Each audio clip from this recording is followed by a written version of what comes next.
Hi, my name is Elkin. My typical food is a piranha fried. A the, the piranha is granite and the lois and seed are separated.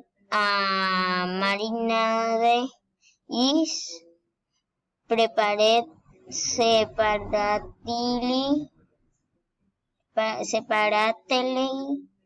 with plating of lemon juice,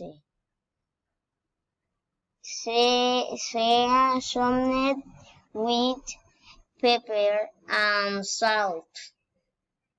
The fish is fried in abundant boiling oil, and when it is crispy and golden, it is removed and soaked in the marinade.